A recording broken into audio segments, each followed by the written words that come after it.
Greetings, Mavericks and new viewers.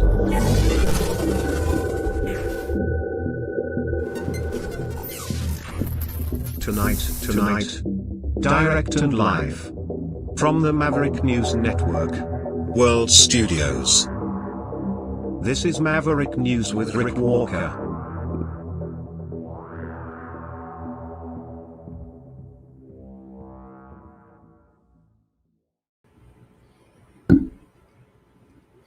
Welcome back.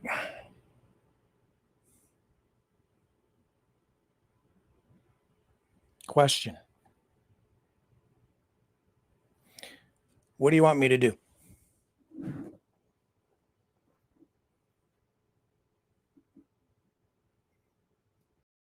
It's a valid question.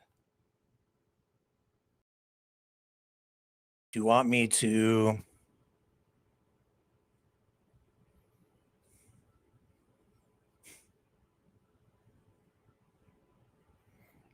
comply?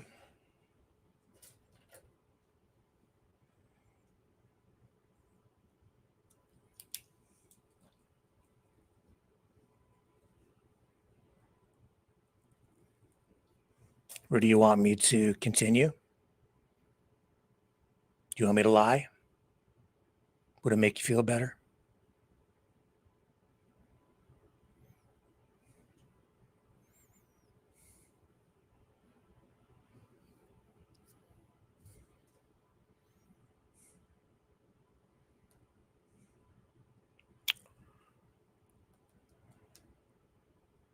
Unbelievable.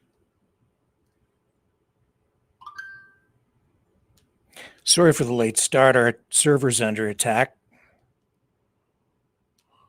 So files can't upload properly.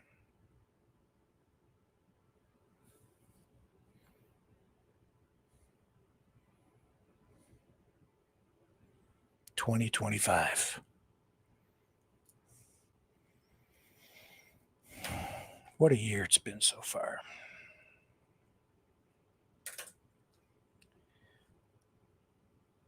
The ostrich story is growing.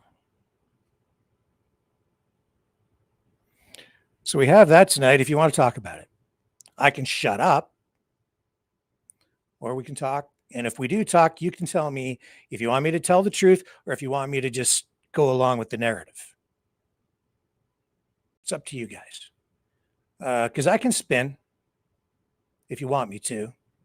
But as long as you know that that's what I'm doing, because I told you before, I wouldn't lie to you knowingly. So it's up to you. Whatever makes you feel good.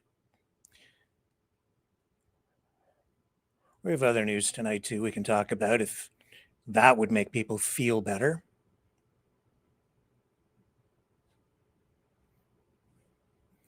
I don't feel very good.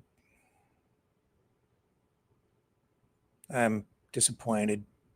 I'm tired. I just want to, I never even wanted to talk about the stupid story to begin with. It's all so stupid.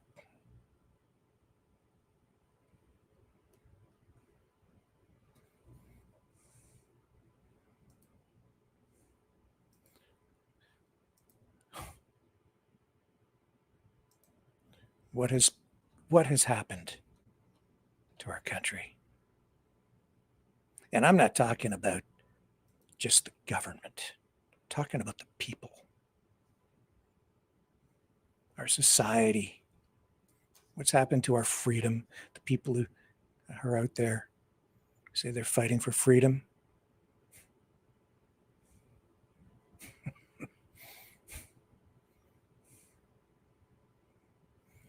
Yeah, I'm getting a real dose of their freedom again tonight. All day. Wow.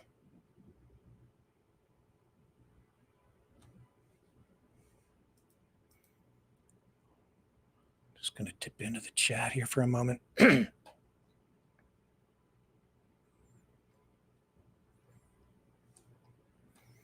Hey, Linda, We Be Jamming says, truth. Yeah, well, that's what I've been trying to bring you.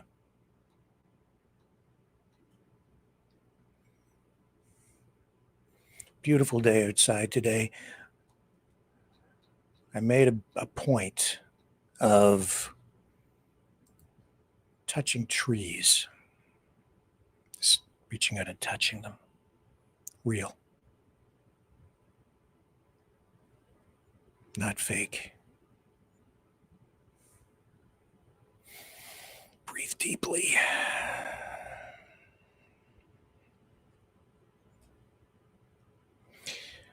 Okay, let's take a little break, and some people say truth. We'll touch on some of this stuff tonight then, and I'll show you what's been going on. Stay with me.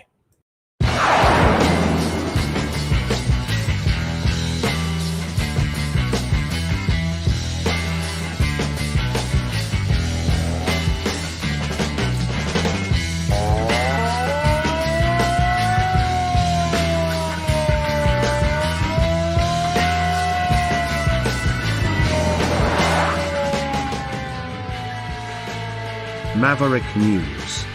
Fighting for freedom.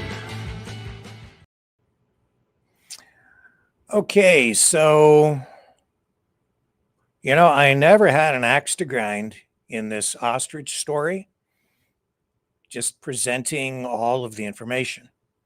But some people don't want all of the information shared. They want a story told, not the story, a story. And that means omitting, some of the information. And if some of the information they don't want shared creeps into the narrative, then they sugarcoat that just a little bit and still omit quite a few details. But when you practice actual journalism, truth means getting out as much information in as full a way as possible so that you become as informed as possible. So you can draw your own conclusions based on real information. And that's what I've been trying to do here. Some people don't like that. Not with these ostriches, because they have an emotion-driven narrative happening, and it's working extremely well. Because you've got these cute birds that can kill you, by the way, because they're very powerful. And they're very dangerous when you actually get in close with them. Livestock that they've applied names to personify them for political reasons. Big money, huge money to be made with these ostriches. One egg, we're told, worth low end, if what we heard in the interview that we heard with Karen Esperson from Universal Ostrich Farm, like $45,000 for one egg. So you can understand why they want to get these things back into, a state where they can start experimenting on them again in their open air biolab. Oh, I know those words, they don't mesh with the narrative, do they? People don't like it when I tell you that. But yeah, that's what it is. That's what it has been since 2020, since the pandemic broke out. Since, before that, they were selling these things for meat, butchering them, sending them to the slaughterhouse so they could be sold for food, so you could eat them like chickens. Except they're really big. They're huge. That's what they were doing. No big deal. We do it every day with all kinds of different animals. But in 2020, the pandemic hit, and their business went into the tank because the slaughterhouses all closed. They couldn't get their birds to any kind of market. So they had to pivot. So they went into research. They started working with a Dr. Ostrich, Yashiro Takamoto, over in Japan in a small university. I showed you this the other night. Some people I mean, you're aware, but the reaction that I've been getting is well, I guess predictable in a lot of ways. Here, I'm going to show you. And there's been a lot of this. So everybody wants to save the poor ostriches. I get it. Nobody wants the ostriches to die, but there are reasons. It's not no reason. There are reasons. You don't have to agree with them, but the Canadian Food Inspection Agency has reasons. And they went to court to slow the CFIA down. The owners of the farm went to court. And as we found out, was it yesterday? Yeah, they lost in court. And there are some, not just reasons. It isn't just about whether the birds test positive or negative for the disease today. It isn't just about that. There are legal reasons why the cull has been ordered to proceed of these 400 ostriches. And everyone's saying they're healthy, but the truth is they haven't been tested recently, and we don't know. But even so, regardless of how those tests might or might not work out, the reason to proceed with the cull is for legal reasons as much as health reasons, to ensure the authority of the CFIA moving forward in order to preserve their ability to deal with emergencies now and in the future. It's a hard concept for a lot of people to understand, but I get it from a legal perspective. And I'm not saying I'm for or against it. I'm just saying that's why.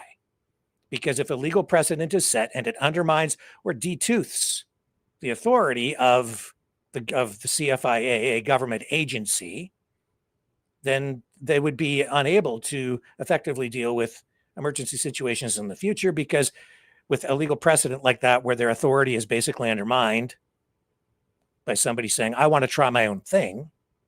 I want to test my own birds, or I want to, I want to do this. I'm going to try this approach instead. I think it's better. I totally get it from a legal perspective. And that is what that court case was about, more than whether the birds test positive or negative. You might not like it. That's what it's about.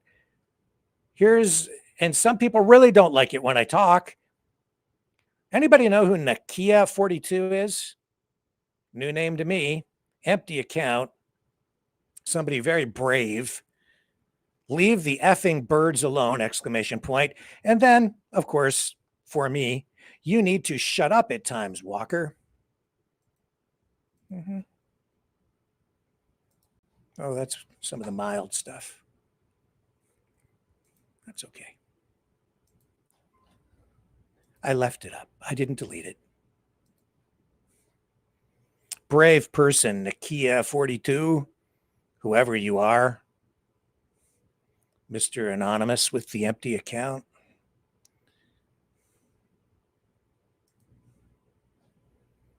Yeah. Or how about this one from somebody who doesn't want their name used either for some reason, afraid. So I won't share their name tonight. Just came in. One of many people who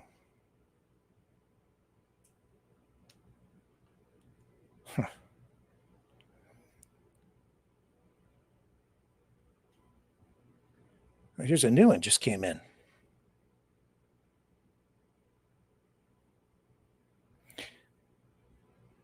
Talk about the 2 coyote city shot in Toronto. People angry. Oh, yeah, I'm blocked. That's how you roll. Okay, I don't know anything about that. You talk like that on CTV, you'd be fired. People complaining. Why are you so against people making money?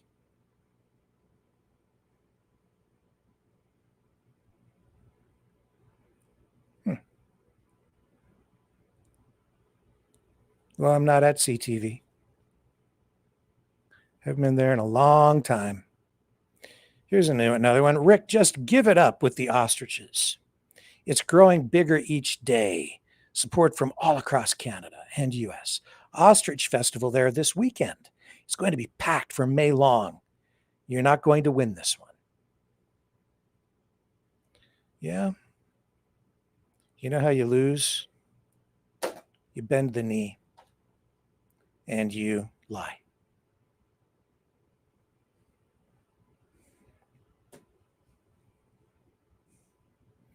Anything I've said on here has been factual. It's been true. It's been balanced. It's been backed up with attribution, sources, empirical evidence, documentation, quotes, video evidence, documentation, everything. It's not just me. It's not just me and my opinion. Everything I've shared.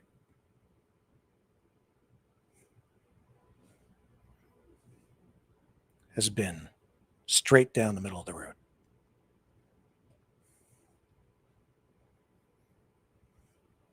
Some people don't want that.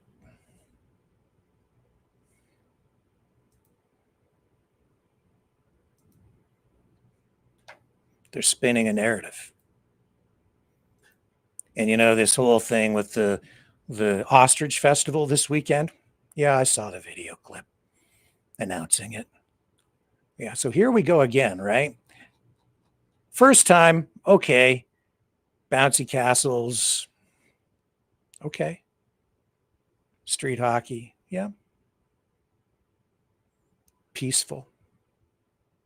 Yeah, mostly. It was a milestone event in Canadian history, the Freedom Convoy. Some people want to relive that, and they keep trying to find different ways to do it. So here we go again. What have we seen over the last, well, since the Freedom Convoy, attempts to repeat it over and over again, camps being set up in various locations, like the one that was set up outside Ottawa. Oh, by the way, look at how that ended. Didn't go so well for the property owner. And then they had to have a fundraiser to clean the place up after those folks left. And here we go now out in BC at the Ostrich Farm, where people, again, camping. Okay. To save the ostriches, pets on a farm, where they used to be sold for food up to 2020 and then used for research. But we're told it's natural. And then I told you about the doctor in Japan. I'll show you again. Should have the clip here.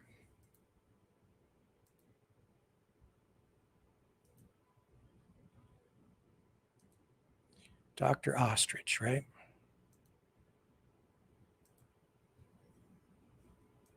Let me find the clip. There's so much of this stuff going on here. Here we go.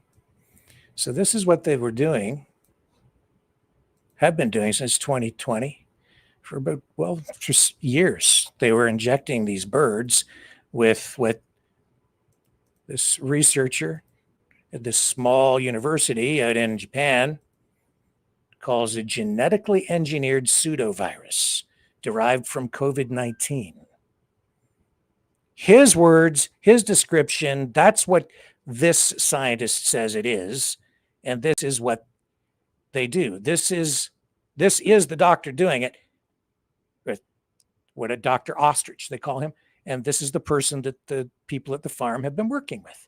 This is what they were doing to the ostriches over and over and over again in order to induce an antibody response in the birds so that they could then harvest these antibodies from the eggs of the ostriches.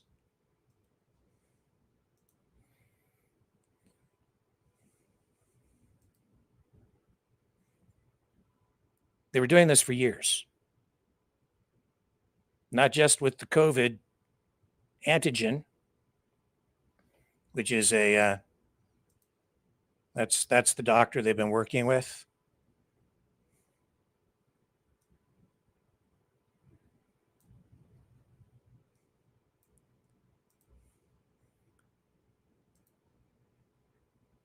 And so they were using these birds for biomedical research of some sort. I'm not sure what reporting they may have been involved with the government, but it seems as though the CFIA was surprised to find that this kind of research was even going on out there. And they informed the owners of the farm that when the birds are culled, they will also be taking their COVID-19 samples, antibody samples, all the different samples that they've generated as well. So I don't know exactly why or exactly what is going on with that, but there seems to be some concern about it. As acknowledged by Karen Esperson when we did the interview with her here on the program. Those are just facts. You might not like them, and I might not like them, but that's the real information. It's not about winning a fight one way or the other to have the birds culled or not culled. It's about presenting the facts, not leaving stuff out because you've got a political agenda, because you've got a party to put on this weekend on a farm that's under quarantine, by the way. So all the people going there, from what I understand, that you'd be violating the quarantine order, because nobody except essential personnel for the farm are supposed to be, as far as I know, in contact with those or near those birds. And it's also my understanding that a vaccination order has been issued for anyone on the farm. You're supposed to be vaccinated for bird flu. That's what the report was. That's another fact. Are they telling people that before they go there? And how do you know that these birds aren't contagious? Have they been tested? I don't believe they have, not recently. So are they carrying bird flu or any other viruses? I don't know. Do they know? They say they can tell by looking at them, that they're just healthy and they can tell by looking at them. But then on the other hand, when the CFIA charged them with not reporting an outbreak of bird flu, they also said that they didn't think that the birds were sick. 69 ended up dying. So that would be a pretty good indication that you had an infection in the flock when 69 birds died. Although some people seem to think it's like two were tested to confirm why the 69 died. Those are the facts, also confirmed by the farm owner, who, in my interview, to her credit, seemed to be pretty honest. But it isn't just about being honest with regard to the information that you are asked about. It's also about being thorough in the information, telling not just the truth, but the whole truth. And I'm not sure that we're getting the whole truth. Well, I'm certainly giving more of the truth, and people don't like it, as you can see.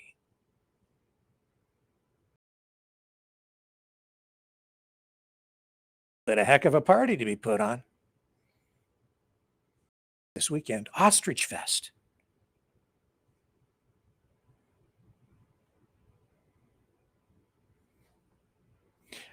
Of course, some people say that I am spreading misinformation. Oh my goodness, did I just lose that? I believe I did. I believe I lost my page. See if I can, here we go, okay. Yeah, I believe I can bring it back up here. Here we go. All right, yes. This is Sonia Bernert. Don't know the person, never met Sonia. But Sonia has concerns about what I'm saying, what I've been saying. Sonia says, I spread misinformation. Keep in mind that I also showed you the link to the World Economic Forum website with the information promoting the mask research that the doctor in Japan has been working on. in conjunction with the Universal Ostrich Farm, impregnating the masks with the ostrich antibodies to neutralize, he says, COVID. And so the WEF, specifically talking about the good doctor's work, Dr. Ostrich, saying that, this is what they're all about. And yet it boggles my mind that the people out on the farm are the same people who probably, a couple of weeks ago were freaking out about the WEF. If you just say World Economic Forum, heads blow up. But now they're out there defending the work into this stuff. And there is actually no scientific proof as of yet that those masks with the viruses impregnated into them actually do anything. But he sold over 1 million of them so far. But admitted, they admit that they haven't finished their research and don't have actual scientific proof at this point. But this is what the antibodies are actually being used for. And then, all these other pretty heavy duty claims about what these antibodies are capable of doing, what they're going to do, and no double-blind placebo studies, no peer-reviewed science on this stuff. Anyway, but I'm spreading the misinformation, apparently, just by sharing information, all sides of the story. And I've had the lady on here, and she's welcome to come back. I'll have Karen back on, or Katie, if they want to come on the program. I'll welcome them back on. We can have a broader conversation. I've invited some other people on here as well who have not accepted the invitation to share their story. Now, where did we go here with this? I need to get you.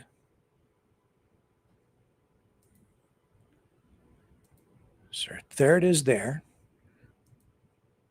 And I've lost the tabs, too many tabs open. My apologies. I will find it though. Which tab is it, Rick? Not that one. Right there. Got it. Okay. So here's Sonia. She says, let's just see more. Show you the whole post. Maverick News Channel 2 is spreading misinformation. Sounds kind of like government censorship concerns. This kind of language they use, right? Misinformation. Fact checked. So now she's a fact checker. The ostrich's antibodies are produced naturally in ostriches. Yeah, regardless of whether the vaccine is made up of the antigen itself or the blueprint. Yeah, so what Sonia is saying is not, I'm not disputing that at all. Yet ostriches have, a robust immune system when it comes to bird flu. And also, but they've been injecting these birds with this genetically engineered synthetic antigen using data from the mRNA data in order to create these antigens that they were injecting into these birds. So she says, regardless of whether the vaccine is made up of the antigen itself or the blueprint being just digital information that they use to create the antigen synthetically, it's genetically modified. That's what the good doctor says. So that and then goes on, so that the body will produce the antigen. This weakened version will not cause the disease in the person receiving the vaccine, which means they're vaccinating with this genetically engineered pseudovirus. And Sonia is agreeing with me. But it will prompt their immune system. Exactly. So what's natural about that? Nothing. Why are the birds producing the antibodies? Because they're being injected with a needle with a synthetically produced genetically modified pseudovirus based on the blueprint from the mRNA technology. Thank you, Sonia, for confirming what I told everybody. But I'm spreading misinformation. Ostrich's strong immune system leading to breakthrough in antibody technology research, Ostritech. Okay, there's a link. I'll show you. I have shown you. I'll show you again. She's only actually confirming exactly what I told you, but she doesn't even realize it. The antibodies produced naturally in the ostriches possess a high quality, she says, and has many advantages over traditional antibodies derived from animals with a weaker immune system. That is until a Kyoto University, this is from an article. That is until a Kyoto University professor and veterinarian Yoshiro Sakamoto found a certain fascination towards the majestic flightless bird, during the avian flu outbreak that killed over hundreds of bird species, because it's a very contagious virus and it's very dangerous. The ostrich was almost untouched by the virus, proving their strong immune systems. That is true. I said that too. But what else did I say? I said that's one of the reasons the ostriches are actually a risk, because they do have a very strong immune system, and studies have shown that they also can appear to be entirely healthy and yet still have the virus present in their system, making them effectively efficient carriers of the disease, much more effective than other birds. And because they're much larger than chickens, they are more likely to survive because they're just stronger and bigger. And so when they get sick, you have a smaller bird like a chicken. When they get the flu, it can be more lethal to them. The ostriches, being much bigger, much stronger, and just naturally more robust immune systems, they are more likely to survive, but also potentially more efficient carriers, as studies have shown. And I showed you those studies. Not to say that these birds are necessarily, I'm just saying that's what the studies have shown. So even then, there is still a big question that needs to be solved. How do you conveniently extract their antibodies without having to wrestle such a strong bird? And then they go on here and talk about what the professor's work is about. And they inject these birds with this synthetic, genetically modified pseudovirus, and it induces more antibody production. And then those antibodies are harvested from the eggs, because you get an enhanced production of antibodies, more of them in the eggs. Says here, similar to many living beings, mothers often share their antibodies with their offsprings through the placenta, mammary glands, and in the case of ostriches, through their unfertilized eggs. Their massive eggs provide an antibody mass equivalent to more than 8 rabbits or 400 rats, which I went into that with Karen on the interview, not disputing any of that. This technology, this is not just natural stuff. This is biotech. Can extract large amounts of high-grade antibodies, up to 4 grams per egg. Further research, experimentation, has also shown that ostrich antibodies carry traits more promising than any other animal-derived antibodies. It's heat and pH resistance. It goes on. All right, so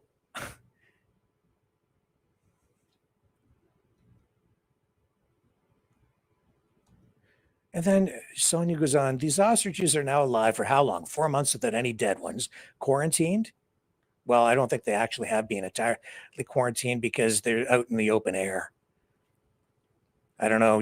Everybody's concerned about Wuhan and Winnipeg and other biolabs and keeping them secure, and you don't want anything to get out. But, here we've got a situation where bird flu got in, probably on 2 occasions, maybe at least once, and maybe once without the owners of the farm being fully aware, as they said before. And that doesn't seem to me to be entirely secure. So I don't know what level of biosecurity this lab would fall under. Is it like a level 4 biolab? I don't think so. But it's definitely, they're engaged in biomedical research. So Sonia goes on, as you could read above, the antigens in the birds do not infect them with the disease. Same for humans. I really do believe that sick ducks infected some weak ostriches so that their antibodies that are produced naturally was not present. Yeah, I didn't say that the antigens or the vaccines that they're giving these birds to induce the antibody production infect them. No, I did indicate that these are supposed to be neutralized so that they're not infectious. but they do stimulate the immune systems over and over and over and over and over again to make the birds produce the antibodies. These birds should soon be out of quarantine. Instead, the CFIA wants to cull them, ? See the chart from CFIA, survival time of avian influenza at 4 Celsius degrees, and we'll show you all of that. Yeah, I'll show you exactly where Sonia is sending me for information to combat my misinformation when we come back, and I think it's going to surprise you. You know, someone very profoundly once said many years ago that if fascism ever comes to America, it'll come in the name of liberalism.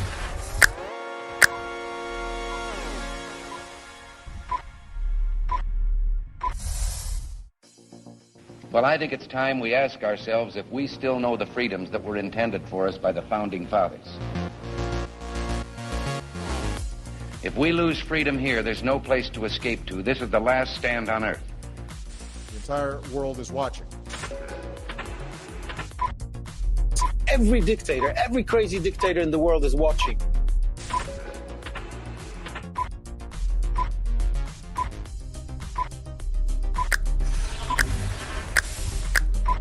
The world is watching. On TV. The entire world is watching. On social media. But the entire world is watching, and yes, they are seeing what we have apparently bravely been willing to say that others are thinking. Stand for freedom. Literally stand for freedom. Let's get this done. The entire world is watching. We're at war with the most dangerous enemy that has ever faced mankind in his long climb from the swamp to the stars. Maverick News. Maverick News. Maverick News. Let me have more control of my own destiny. The world is watching.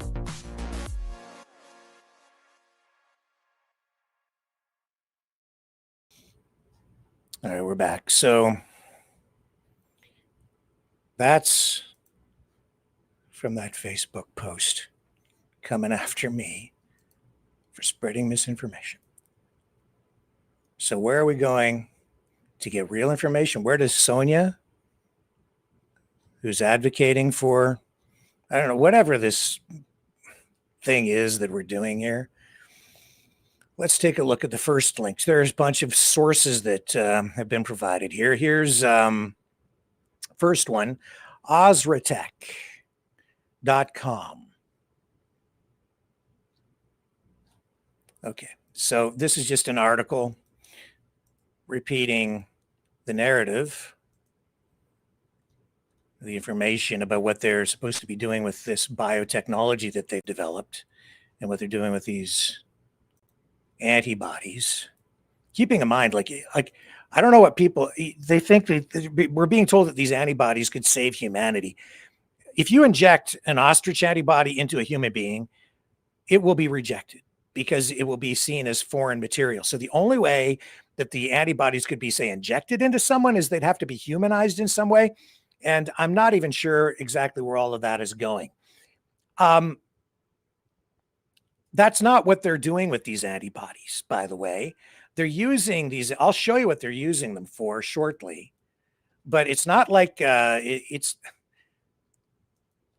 show you. This article says ostrich's strong immune system leading to breakthrough in antibody technology research. They're doing experiments. Research means experiments. And you got to understand, I'm not even contradicting a lot of this stuff, and I'm not against what a lot of the people want. It's not about whether I want the birds to live or die. I'm just presenting the information. And this information, which is supposed to be discrediting me or debunking me, is just actually proving everything that I said. Sonia's agreeing with me or proving what I said. Thank you, Sonia, while attacking me for spreading misinformation. Ostrich's strong immune system leading to breakthrough in antibody technology research. How the largest birds on Earth and their strong immune systems lead to breakthrough in antibody technology research. And it goes on here and talks about all the stuff that we've already talked about with Dr. Tsukamoto, professor from this small university in Japan. I believe they have 1,800 students. But the research he's done, it didn't seem like he maybe had a lot of funding for it initially. And so they haven't done double-blind placebos, very small sample groups. In the case of their hair tonic, it looks like their sample size was 6 people. Under Professor Sakamoto's research, ostrich antibody is proving to be promising for the detection and neutralization of diseases and viruses such as the Ebola viruses, Zika virus, Dengue, and as well as various flu viruses ranging from H1 to H7 and B-type flu virus, including avian flu. And so what they're referring to is these masks. And you put these masks on, and initially what he was saying is if you wear it all the time, which he recommends, wear your mask all the time. If you breathe in COVID or any of these other viruses, the mask will glow under ultraviolet light. It will begin to glow. And then you'll know if you've been exposed. That's the whole idea behind the masks. But then they went beyond that and began to make claims that the antibodies impregnated into the 3-layer masks, which are not N95, by the way, masks, that they would neutralize COVID and prevent you from getting sick. But again, there's no scientific proof of that. If you can find me a study that suggests otherwise, and I think even the professor acknowledges that so far they have not reached that level of research. So they're still working on getting approvals and proving that that technology actually works. But what struck me is everybody here keeps saying they don't. The reason you need to get out there and save these ostriches is because they're just like pets. They've personified them. They say they don't sell them for food anymore. They don't kill these ostriches. They get to live. And we love these ostriches. That's what they're saying. And so they don't want to kill them, and they're against, I guess, slaughtering them. They don't want them used for food. They don't want them used for their skin to make wallets or, clothing or shoes or anything like that, right? So where does Sonia send me? To that website with this article. But what is Ostritech actually? Well,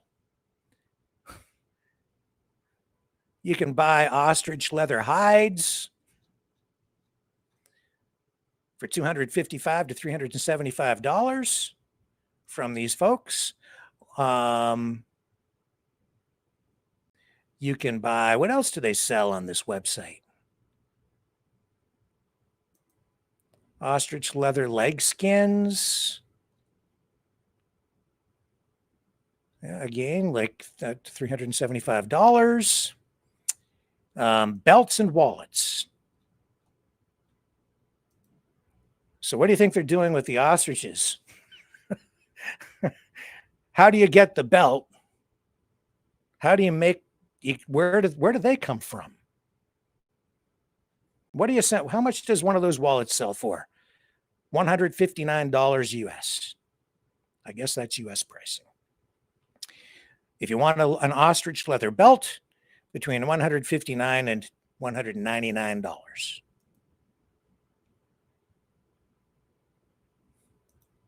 Save the ostriches.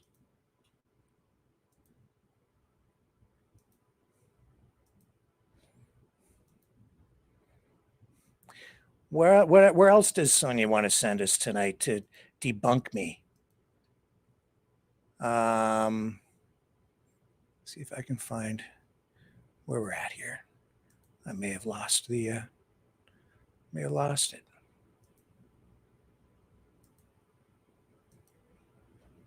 My apologies again. A lot of tabs open.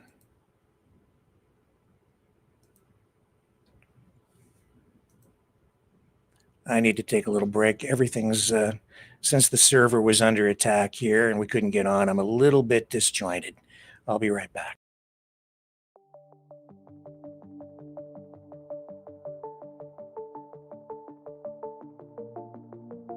Greetings, brave Mavericks.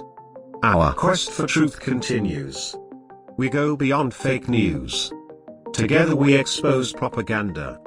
Together we pull others out of rabbit holes. We are maverick thinkers. We are all unique individuals, defenders of individual rights and freedoms, credible, trusted, grounded in reality. Maverick News, Maverick News. Defending free speech, free speech.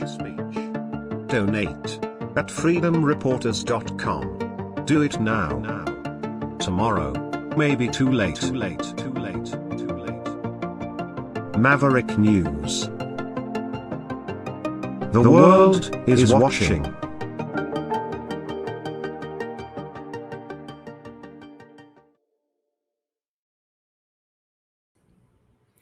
Okay, so this is the other site that Sonia's sending this to, the Center for Disease Control, CDC, government, US, what causes bird flu virus infections in humans. This is something I mentioned. Okay, why is the CFIA concerned? Why are other people concerned? Why is the neighbor who lives next to the farm concerned and has been protesting and doesn't like what's going on there? The people who live right next door don't like this. I haven't spoken to the person. I don't know who it is. I don't know how to get in contact with them, even if I wanted to. And I would actually like to talk to them to get the full story from them as well. Since we've spoken to Karen, I'd like to find out what the neighbor thinks, who's kind of been, well, talked about, but I don't really get a comment. So I don't know, but they're concerned. People are concerned. The CFIA is concerned. The government is concerned because there have been cases where the bird flu, which killed 69 of the birds in the flock at the farm in BC, has spread to humans. There have been cases. And if people get it, if you get it, you can die. If it gets into the food supply, a lot of people could catch it and die, and we could have another pandemic affecting humans. This is why they're concerned. Is that a valid concern? I think it's a valid concern. Is it worth bringing up? I think it's incumbent upon us to bring it up. And thank you, Sonia, for providing the link and bringing it up. I don't know why Sonia thinks she's debunking anything that I've said when she's actually reinforcing everything I told you. It's just that for some strange reason, I think maybe because we're involved in some sort of a weird psychological scenario here, where people are looking at information and they're not able to properly process it. And so even when they see something that runs counter to what they believe, they can't see it with their own eyes and process it properly. In any event, this is what the CDC is saying. Yes, the bird flu can be transmitted to humans and other animals as well. It hasn't happened a lot, but it is happening, has happened. Humans have been infected, and we are seeing that even pigs now are becoming infected with this virus. CDC has guidance for specific groups of people. It says with exposure to poultry and other potentially infected animals, including poultry or dairy workers, for example, and people responding to bird flu outbreaks. Additional information is available at Information for People Exposed to Birds Infected with Avian Influenza Viruses of Public Health Concern. There's a link there. We can go get more information, but this is where Sonia sent us. And strangely, I would say that a lot of the people out there protesting right now probably wouldn't put a lot of stock in this simply because it comes from the CDC and there's a lot of distrust in this government health agency. I think a lot of the information is actually quite, credible. How infected backyard poultry could spread bird flu to people. It's a legitimate concern. Sonia's bringing it up, and yet I think she's trying to say the opposite. It's bizarre. I'm spreading misinformation, then she shares the exact information that I've been sharing with you. And I get attacked what is going on with people's minds.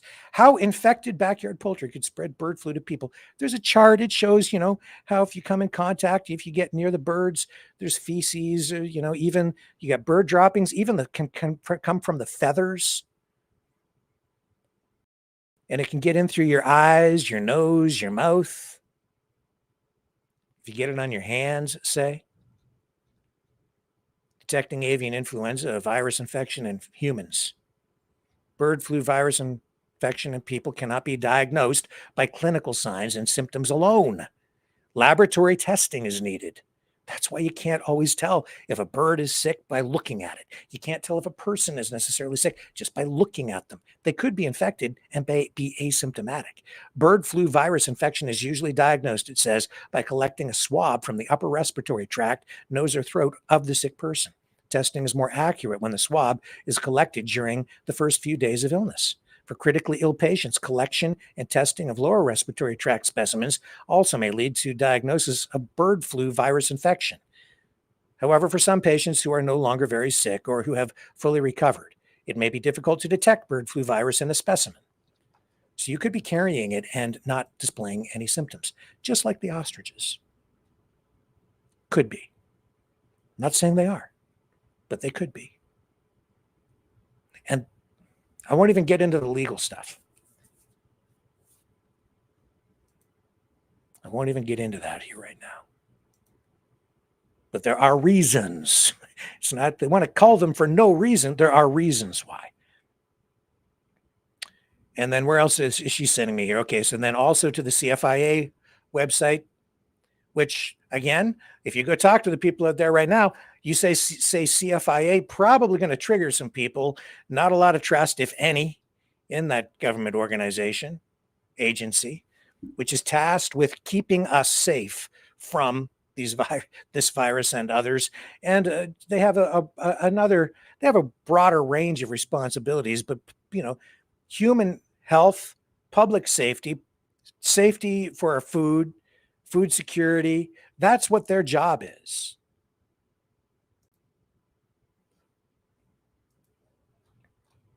Okay, we already showed you. Let me pull that down. We got to show you.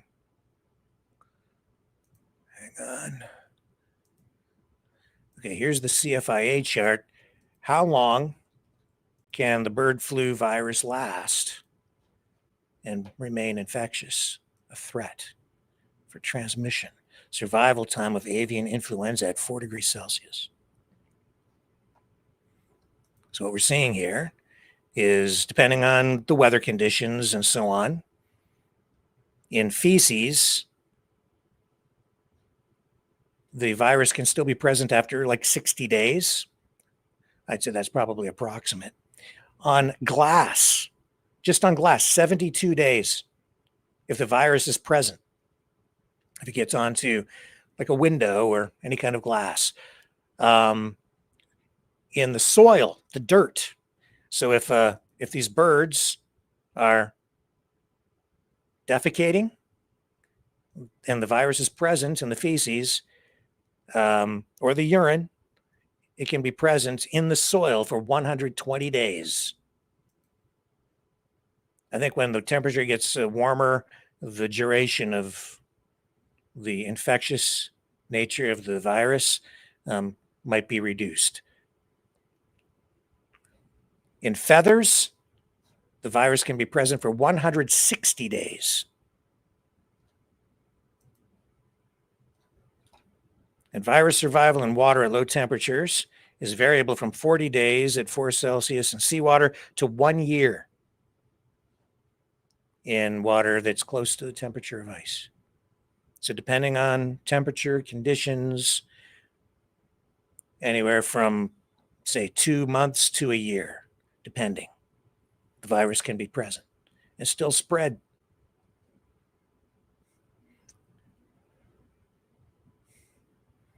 Thank you, Sonia, for sharing that information. Does not contradict anything that I've said.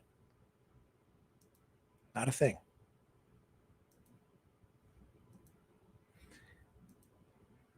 And then this one here, unbelievable. Where does she send us? for information, credible information. I don't have a problem with it, but I think a lot of your heads are going to spin again. First, I showed you the link to the World Economic Forum. And now, where does Sonia send us? This person who is, I guess, part of the whole team out there now. World Health Organization. And what is Sonia trying to sell us? Well, I guess I have to learn about how effective vaccines are, in particular, the COVID vaccine, and how do vaccines work. She's going to the WHO to get all the facts to support the protest against the court-ordered cull in this flock of ostriches that they say are completely healthy, but 69 did die. Whatever. Germs are all around us, both in our environment and in our bodies. When a person is susceptible and they encounter a harmful organism, it can lead to disease and death.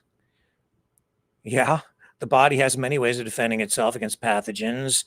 So they talk about the body's natural response, and then how vaccines help fight disease. Why is Sonia showing us this? Because the birds have been injected over and over and over and over again because when they're injected, it induces sort of a hyper response in the immune system. So they produce more antibodies, more than they would naturally. And then they are present in the eggs. They can be harvested from that. That induced response only lasts for so long. And then to continue to get those antibodies produced, they have to inject the birds again. So it happens on a rotating cycle, I guess. I don't know the exact schedule. I don't know how many times they've been injected, but clearly that is what has been going on. And here I'm going to show you again what I'm talking about, because this is what they've been doing at the farm, which is the same. It's connected research. They've been working with this professor over in Japan. Here, I'll put this on here, and again, you'll see how they inject them. Coronavirus. The surface of the mask is coated in antibodies extracted from ostrich eggs. These antibodies help block the virus.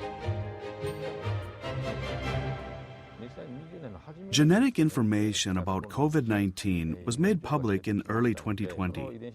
We used that to genetically engineer coronavirus spike proteins, those protrusions on the surface of the virus.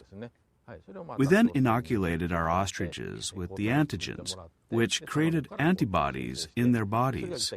We then extracted those antibodies from their eggs. Then we conducted experiments to test effectiveness. Our masks are thoroughly coated with antibodies. The company's anti-COVID-19 masks hit the market in April 2020. Prior to injecting his ostriches with the detoxified spike proteins, Tsukamoto made it a point to test the antigens on himself. That blows my mind. He injected himself with it. That's not standard practice.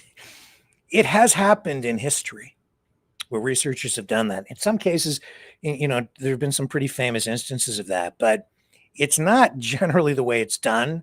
It's pretty much frowned upon to inject yourself like that to cut corners before you do human trials. But that's what he did, and you just watched him do it. This is what people are out there protesting for. Okay? Just so you know. Am I going to lose this one? As this person texting me tonight who doesn't want their name used, it's not about winning or losing. It's about just sharing the information and telling the truth, the whole truth, or at least as much of the truth as I can share, so that we can get you closer to the truth. You can make up your own mind. If you think that's worth going to protest for, have at it. Go to the Ostrich Festival if you want to.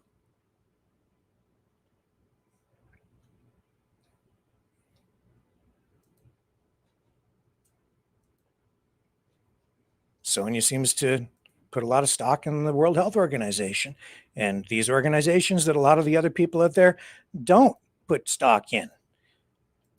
And, you know, it's an interesting thing that we're seeing here tonight, too. They're calling on animal rights groups to go and join their protest. And we've seen some of that happening.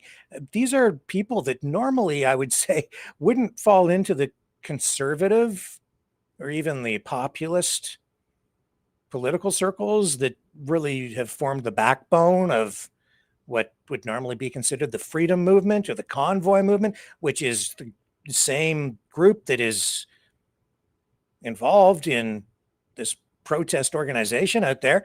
Some of them I've called friends. They can do what they want. You can do what you want. I'm under attack, though, tonight, just because I've been sharing information. And they want me to shut up. That in itself raises a question. Why? Why do they want me to shut up?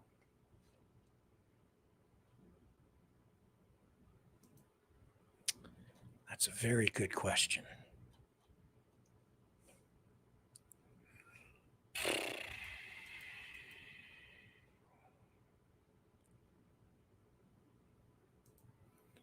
Well, they've got a lot of stuff going on out there, I'll tell you. Did anybody want that website address so you can order your ostrich belt, by the way, that Sonia sent for $200 US? Yeah, there's a lot of money at stake, I'll say that.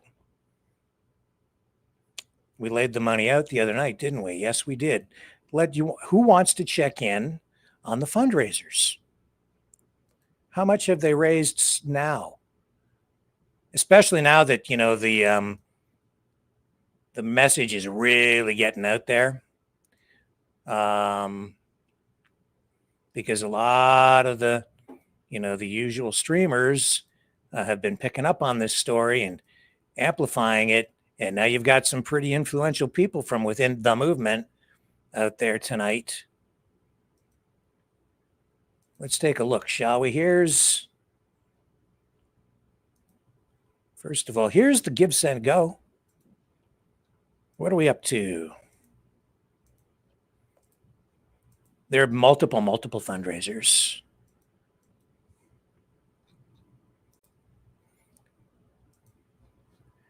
$33,050. They're hoping to raise $100,000 over there. And that's a campaign created directly by Katie Pesitny, who is the daughter of Karen Esperson. I think they're both co-owners of the farm. So $33,000 from that one so far. And the GoFundMe.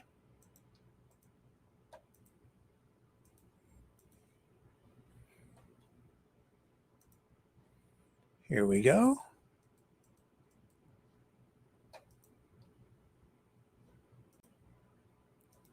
It's the Give, Send, Go. And we want to show you the GoFundMe. And that's $49,365. As you can see.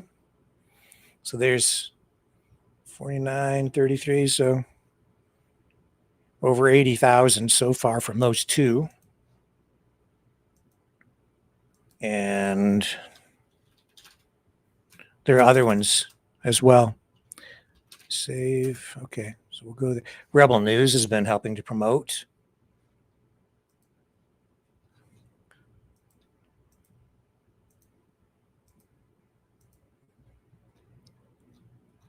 And donate now.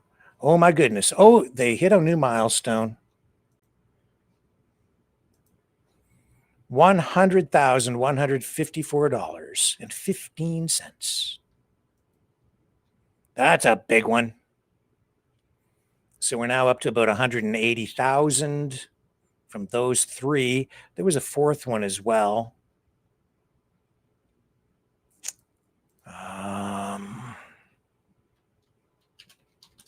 Yeah, I think it's over here.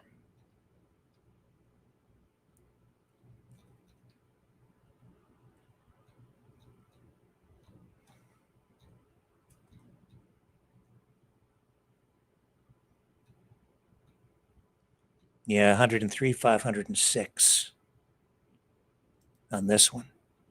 That's a big one, eh? Yeah, here, I'll show you. So there's another 100 grand over here now.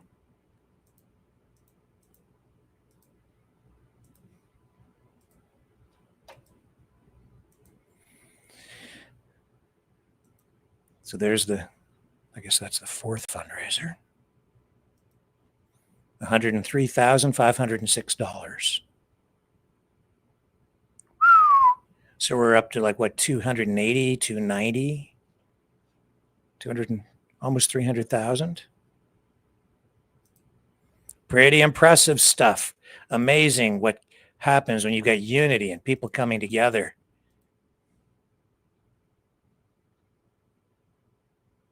If the birds are culled, the farm owners will receive compensation from the Canadian Food Inspection Agency, which is something that is mentioned occasionally, but I'm generally, even through mainstream media, only hearing it referred to in this way. They're being offered as much as $3,000 per bird.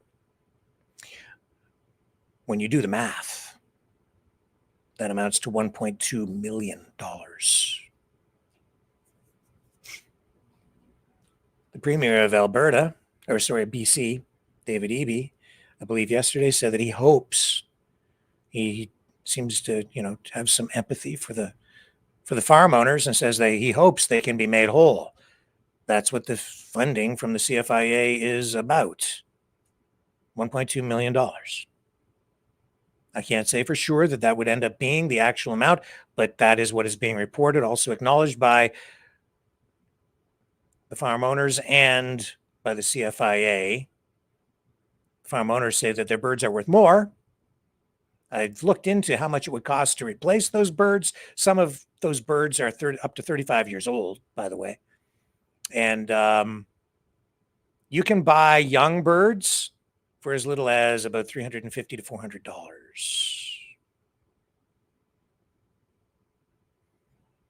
They would grow to full size within about a year, from what I'm seeing, researching. So could they be made whole financially? Keeping in mind that this kind of insurance payout did not require any premium payments at all. This is something the government does without any requirement from the farm owner. So you don't have to pay into insurance, but they're going to get basically what amounts to a government insurance payout of $1.2 million, approximately.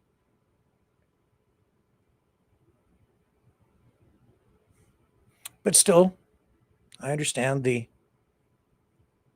emotional turmoil, the stress. There was also that $10,000 fine levied against the farm owners for failing to report a bird flu outbreak, which was acknowledged again by the farm owners, who said in another interview that they just didn't think that it was bird flu.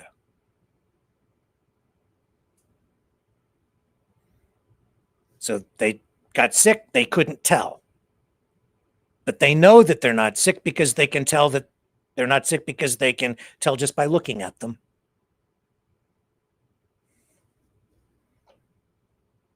I don't know how you have it both ways, but I guess they do. And those are their words, quoted. I'm not making it up. That's what they've said. They didn't know. But they got the $10,000 fine. So I guess that would have to be proven in court still if they wanted to appeal the fine. I don't know what the legal recourse is on that, but that involves lawyers, and the lawyers seem to be the ones getting rich off all this stuff because they did go to court. They say that the money is going to be used for legal fees, but if you read, I think there's, no question. You go to the websites and you see that they can actually use it for operational costs, which means they can use it for anything. Where's the money going? Who's it being shared with? I don't really know. We don't get to know. Maybe we don't need to know. But I think if people are going to donate money, they kind of should have the right to know. Operational costs, that means it just goes to the farmers or anybody they want to give it to. They've got operational costs. We all do. Yeah, I get it. It's okay. If you want to donate, I guess go ahead. Just understand what we're dealing with here. Have proper context and perspective.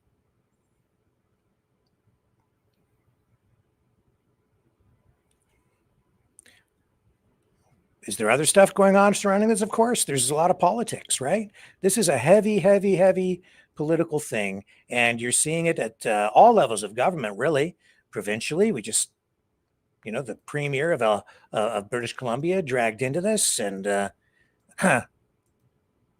commenting on it yesterday. We've seen, of course, this is the federal government, and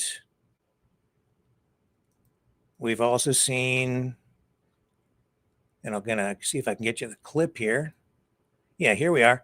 This was today at the municipal level, because if they do successfully cull these 400 ostriches, they're supposed to go to the local landfill. And this evening, or earlier today, local council there, they indicated that they're going to request testing on the birds before they will accept them into the landfill site. That seems to be what came out of the council meeting today, which the farm owners and I would say the freedom fighters and activists are declaring to be a kind of a victory today. Let me show you. This is from the council meeting. Here we go. Representing us, the entire community. So don't underestimate your power. And just as far as the record is concerned, your children, your grandchildren, just say, hey, I at least said my piece. I at the very least did what was within my power to take a stand against this. Be the heroes. Can you at least today say no to the landfill? At the very least, whatever's within your power. Minimum you could do. We could go all day about this. I'm just saying we're going to adjourn for now. I just have an important short comment. I'm sorry, we've turned a lot of other people away, so we're just going to call it. You're welcome to speak to us offline. This is so lunch is more important than the people speaking in your district. Your lunch. It's about community. This kills natural herd community for people and animals and everything. You have to know that. Okay, so we will be back at 1:30 or whatever. So that woman is convinced that the ostriches need to be spared because if you kill the ostriches, it destroys natural herd immunity for basically all species, which I would say is not really accurate. I understand how herd immunity works, basically. You get enough people who become resistant to disease, either through vaccination or even naturally, and the virus has a hard time spreading. It gets to a certain point where it doesn't have enough hosts to efficiently move from one to another, because some people become more resistant to it than others, and so they don't transmit it as efficiently. And then the virus slowly over time loses its transmissibility and it fizzles out, and it either goes into into the background where it's over there and not spreading like a pandemic, or mutates into something that's less deadly. And that's what herd immunity is. But ostriches are not people. Ostrich antibodies are not things you put into humans, but they are putting them into these masks. They're also putting them into lozenges, not FDA approved at this point, but still marketed in some places, impregnated with or laced with ostrich antibodies. And they're saying if you suck on these lozenges, it can prevent COVID. If you use their nasal spray and stick it up your nose, it's supposed to stop COVID. And then they've got the hair tonic. And if you spread that on your scalp, it's supposed to grow hair.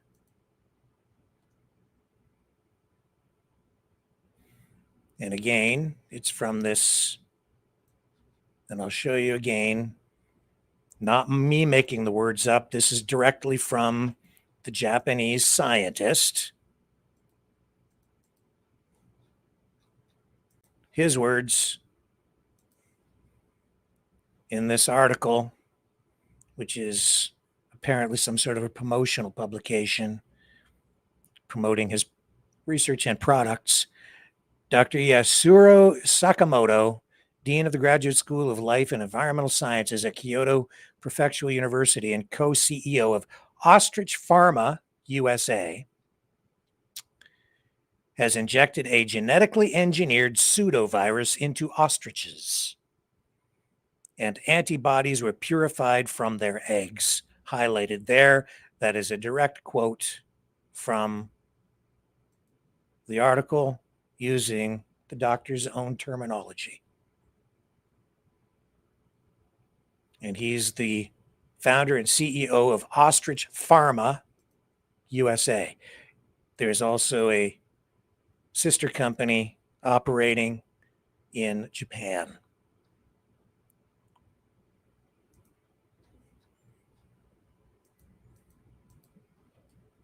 The eggs from the ostriches induced to produce the antibodies with the genetically engineered pseudovirus have been provided to the university from the farm for as much, according to Karen Esperson on the program, her figures. Jim Kerr said $90,000 an egg. She said that's too high, more about $45,000 for one egg is what they were selling them for, I guess.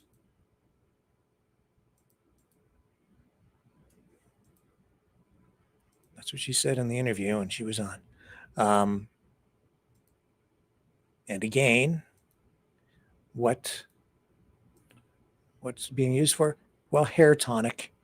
I can show you, I believe. I'm going to find it here for you again.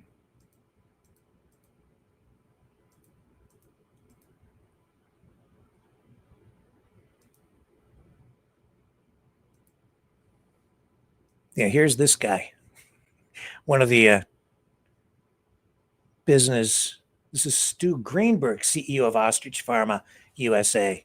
He's like a business partner, I guess, in the United States. And he talks about how to apply Ostragrow to your scalp to make your hair grow with the antibodies.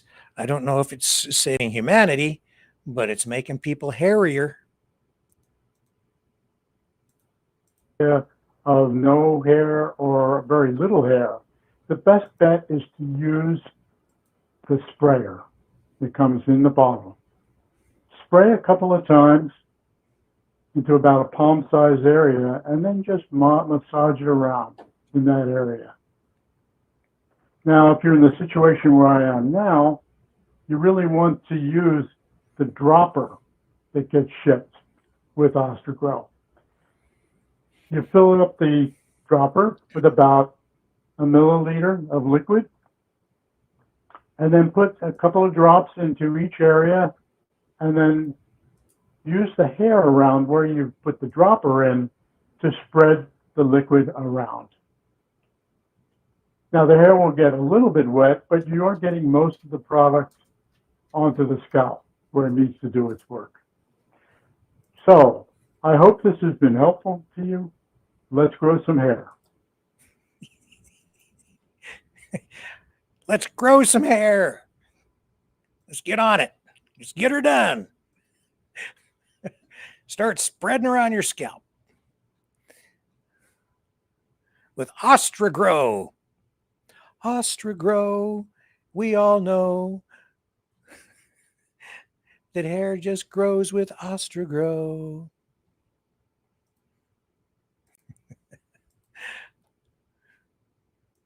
Sorry, couldn't resist. I had to make up a jingle.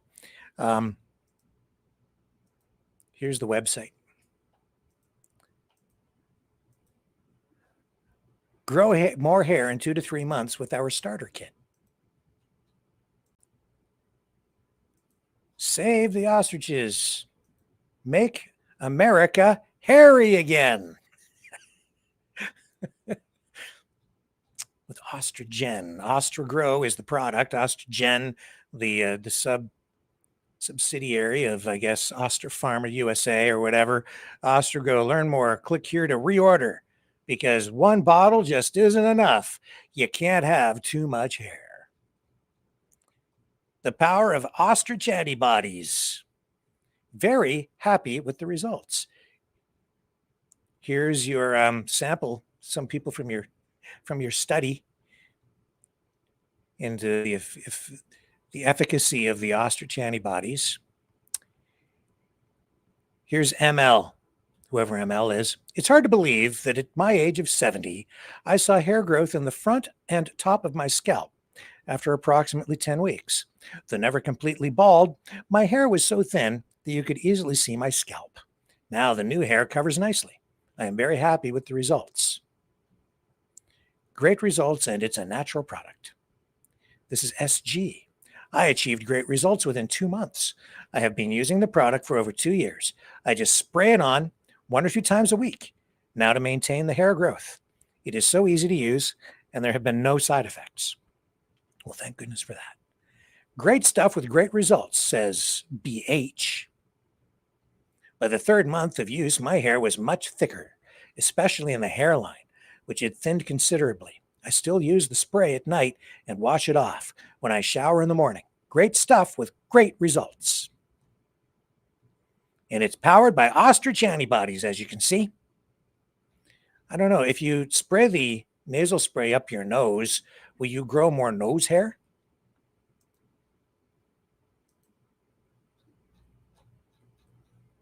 Stop hair loss. Here we go. Lab tested, proven solution.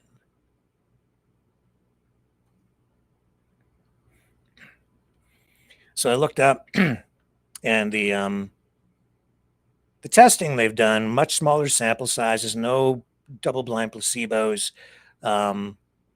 Maybe it's hard to tell exactly how many, but maybe as few as 6 people in the study group, and not quite like the studies done with products like Rogaine or minoxidil, which involved hundreds or even thousands of test subjects.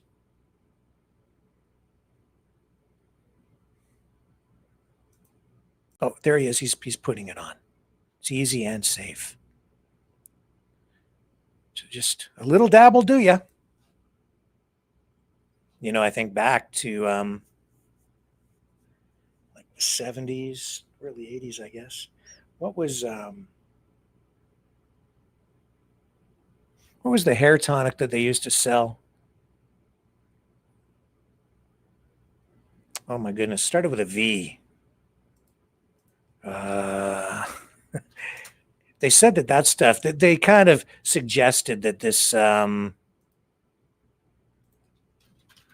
going to look it up.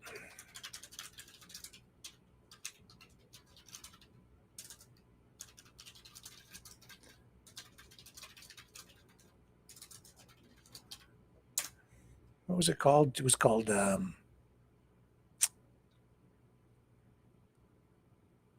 Vitalis. That's what it was. Vitalis. It was really to kind of make your hair sheen, and it made it a little bit greasy.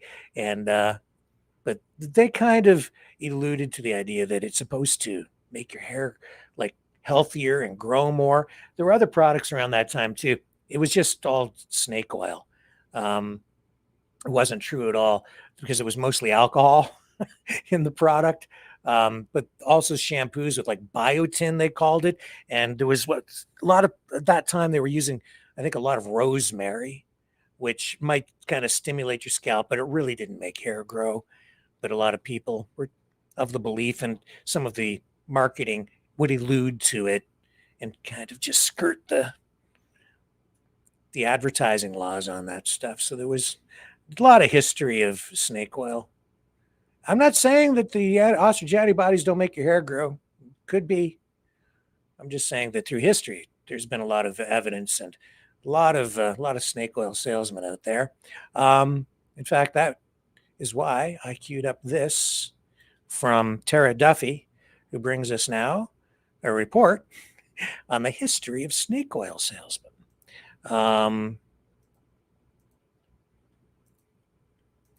Because it's actually hair tonic that provides us with the origin of the whole phrase snake oil salesman. We have all heard it. That guy's a snake oil salesman, a shyster, a con. This terminology has become an intricate part of our culture, but where did that term come from? Were there really snake oil salesmen? Did they really sell snake oil? It all began when the Transcontinental Railroad was being built in North America. Chinese immigrants came over, and with them their cures for the aching joints and muscles that they had at the end of each workday. What they used was snake oil. Americans, seeing how well this remedy worked, jumped on the bandwagon, and word quickly spread that this was a cure for rheumatism, joint pain, and other things. The craze soon developed into a fervor. People began snake farms. In the Patriot newspaper in 1885, rattlesnake oil was said to be going for $4 an ounce. By 1891, the Wheeling Register claimed rattlesnakes were going for $25 to $50 each if they were 4 feet or longer. Soon, snake oil salesmen were everywhere, touting the wondrous claims of this cure. They would grandstand at circuses and carnivals, thrilling the audience with their hissing rattlers and claims of the wonderful drug. Clark Stanley was the most famous snake oil salesman and became known as the Rattlesnake King. Problem was, there wasn't much snake in the snake oil. Mostly, it was mineral oil, camphor, turpentine, and red pepper. It did little to relieve the sore, aching muscles, and suspicion grew. Even when it was made with authentic rattlesnake oil, it never seemed to match the claims of the Chinese workers' oil. So why was that? It appears when the Americans made their snake oil, it was done with rattlesnake. This was the crux of the problem. It was the wrong snake altogether. In 1905, Collier magazine did an expose on the snake oil salesmen, declaring them frauds, pushing useless and sometimes dangerous cures. The public was furious that they had been duped, and they led to the Pure Food and Drug Act being passed in 1907. So why did the Chinese product seem so miraculous when the American-made one was a dud? Well, the Chinese used a completely different snake in their oil. The Chinese water snake, Hydra chinesis, was used, and as it was aquatic, it ate mostly fish, something rattlesnakes in the desert never do. This made them particularly useful for fighting inflammation. EPA acids, or omega oils, have been found not only to reduce inflammation, but reduce high blood pressure, cholesterol, and depression as well. Neurophysiology researcher Richard Cunin brought redemption to the snake oil in 1989 when he wrote a letter to the Western Journal of Medicine claiming that Chinese water snakes had almost 20% EPA oil, higher than the salmon at 18, and rattlesnakes had a measly 4% oil. It appears that snake oil was an effective remedy after all. So when we make claims that something is to be believed or not, we may not have all the facts. What we think may be true may be false, and what is believed to be false may actually be true. Yeah.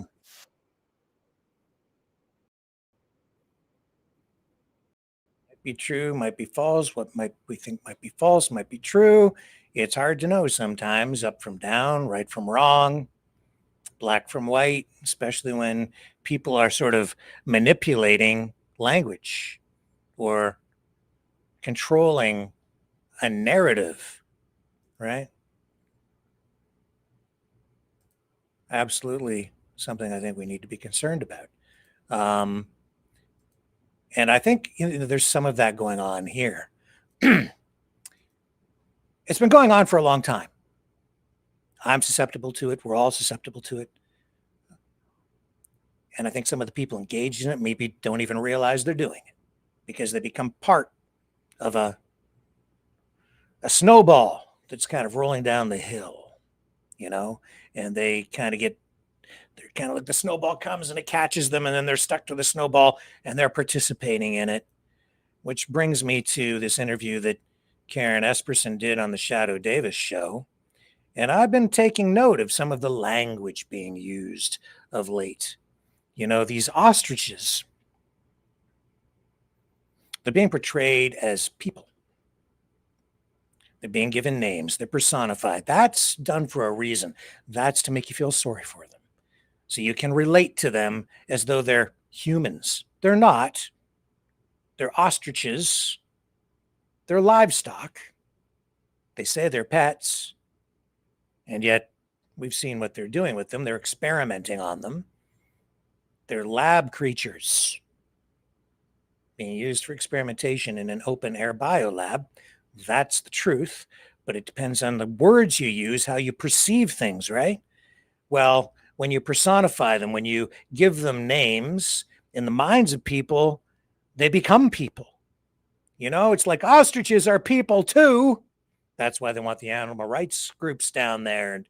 And, I think that they're trying to spread their wings, if you will, of the freedom movement to take in some new members.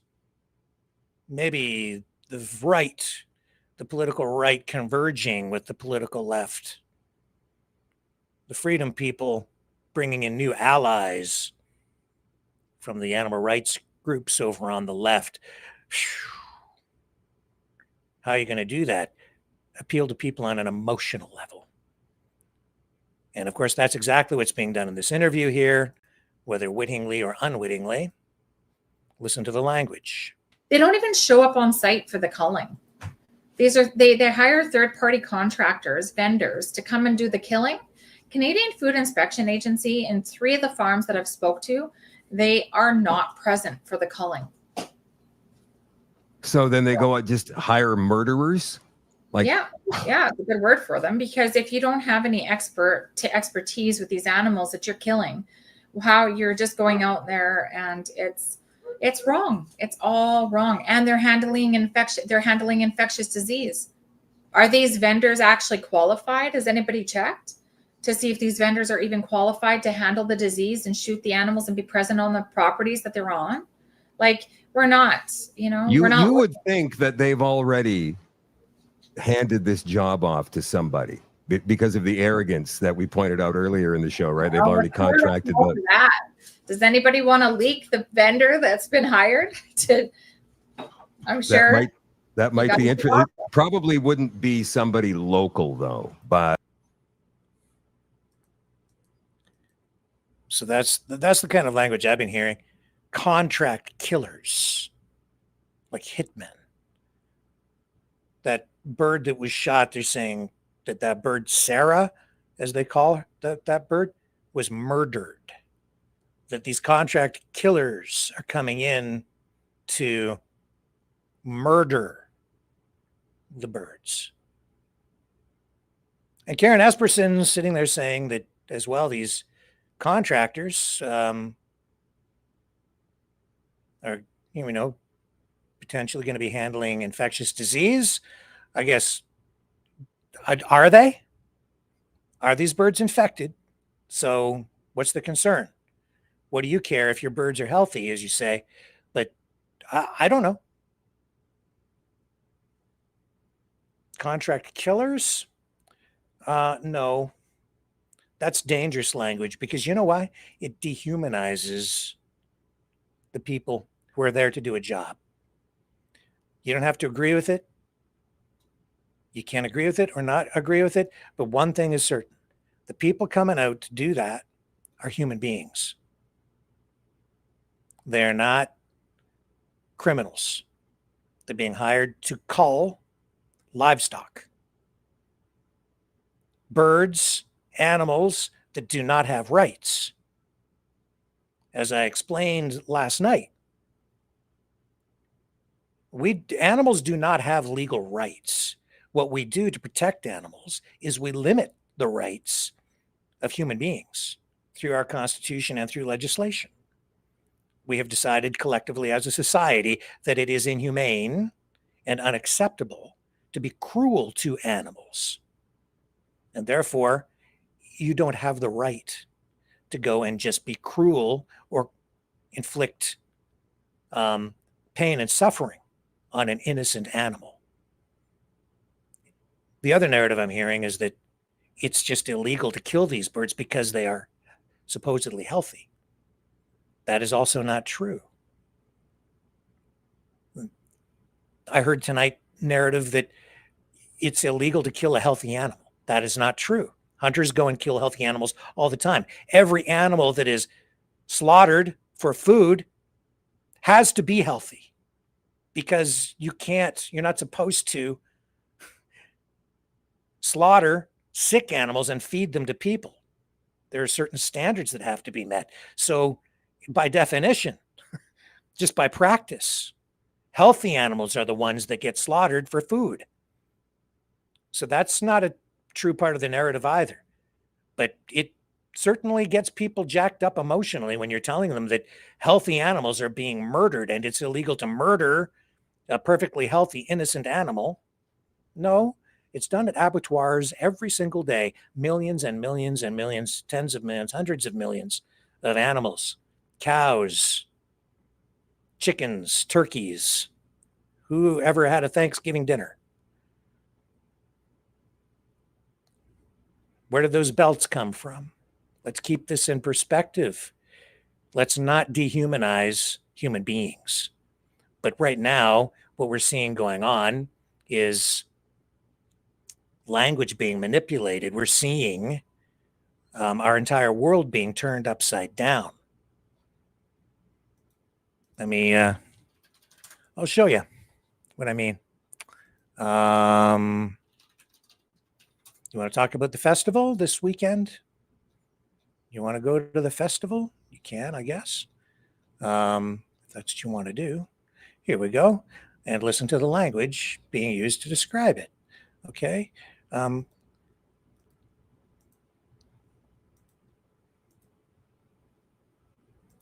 Okay, here's Colin Big Bear.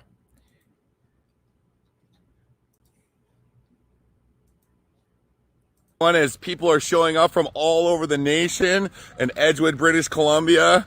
We've put together a plan that we're going to have Ostrich Fest this weekend. Okay, so any artists, you name it, dancers, singers, songwriters, this is May long weekend. So all you Albertans who go die hard in the rain, why don't you come to Edgewood, British Columbia?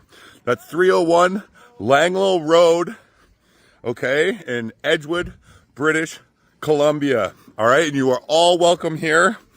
We're going to have the biggest festival in Canada on the West Coast this weekend, Ostrich Fest 2025. Come spend time with us. We're going to fill this whole field full. There's so much, we can get 10,000 people in here to camp. You're all welcome. Spread this message across the whole nation. Come on out to Edgewood. Much love, Big Bear.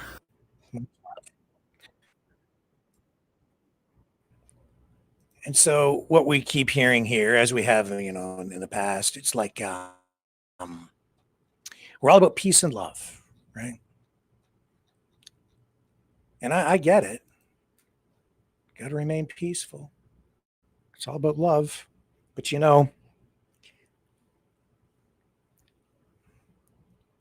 we're living through something here that is challenging our reality, aren't we? I've already shown you that. Controlled narrative. When this is actually kind of Orwellian. That's also what happens with these massive protests that you see going on around the world, including the Freedom Convoy. where more than one thing can be true at the same time, where it was the strangest thing during the Freedom Convoy, and it's going to happen here again, where one person will see what goes on at this ostrich festival as an act of aggression, and somebody else will just see peace and love. Why is that? It's because in reality, peace and love are being weaponized. They're being used as a political tool, a tool of protest. It's passive aggressive. It is peaceful. It may even be steeped in love, but it's also aggressive. And it is absolutely weaponized politically.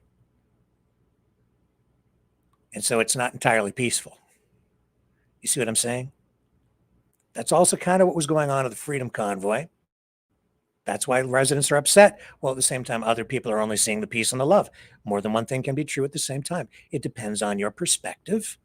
But the reality is the protest is a form of leverage.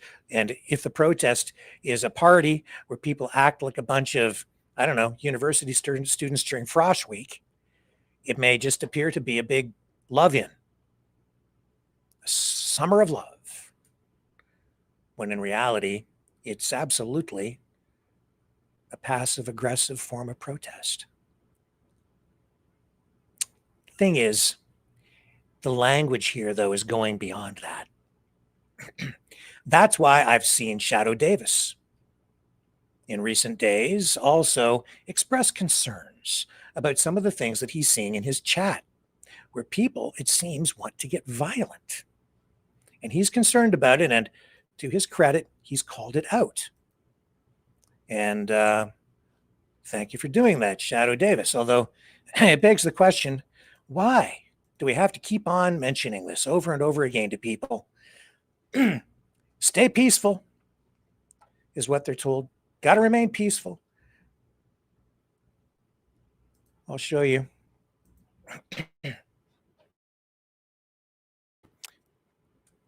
They're trying to, and I'm showing you this because I also want to encourage people to remain peaceful.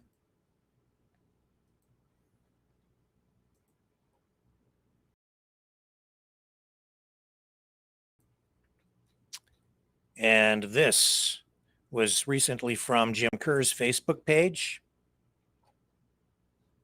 sent to me. Share it with you here tonight. Somebody named Dandy Sandy saying, straight up, I hope folks are prepared to use violence if need be, because they try to unjustly murder those innocent beings. Those committing the crimes need to be stopped by any means necessary. May God protect these ostriches and all animals. And then a prayer like peace and love. So in this right here, this person saying they're calling for violence and then also saying peace and love. This is because people are confused. They don't know up from down anymore. They can't tell what reality is. This is like some weird psychological operation in some way, I guess. At least that's how people are being affected. It's like it's affecting their psyche. And how does Jim respond? He says, Jim Kerr, who's out there been, promoting this whole thing. Dandy Sandy, he says, the problem is if we respond with violence, excuse me, we will be shut down in a heartbeat. You cannot fight a government with unlimited resources, calm and weapons with violence, as it will give them an excuse to put you away.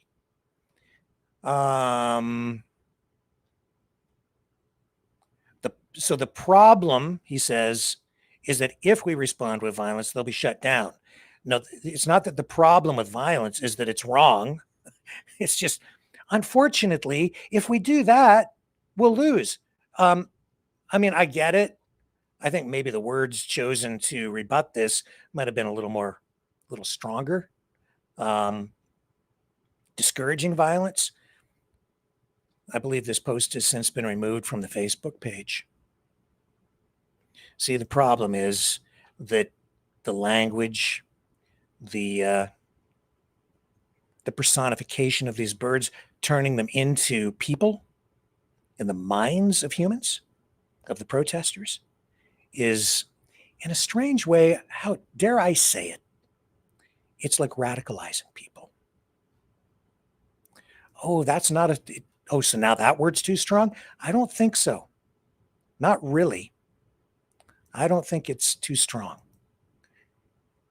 The reason I don't think it's too strong is because I'm seeing this in my chat aimed at me.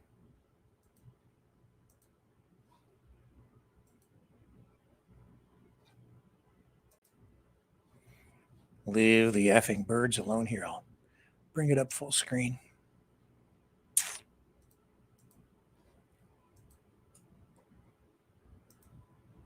Here we go.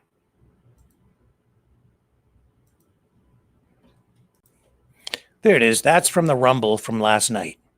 Still in the comments. You can go see it for yourself. Leave the effing birds alone, says Nake A42, whoever that is. And you need to shut up at times, Walker. But I didn't, because you guys said you wanted truth. So what else are we seeing? We're seeing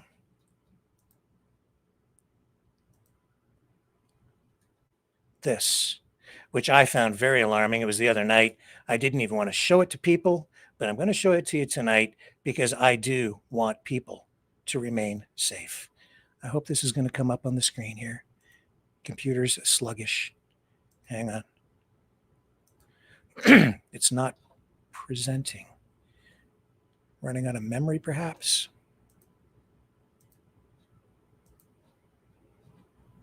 Let me see if I can get it on screen.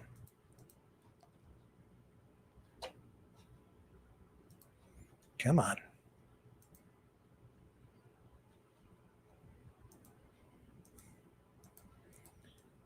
We've lost it. Let me take a break. I'll come back and I'll see if I can get this set up for you.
Maverick News.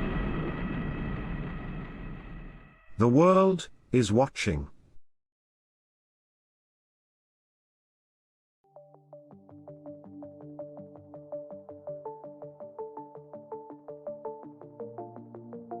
Greetings, brave Mavericks. Our quest for truth continues. We go beyond fake news. Together we expose propaganda. Together we pull others out of rabbit holes. We are maverick thinkers. We are all unique individuals, defenders of individual rights and freedoms, credible, trusted, grounded in reality. Maverick News, Maverick News. Defending free speech, free speech. Donate at freedomreporters.com. Do it now. Tomorrow may be too late. Maverick News. The world is watching.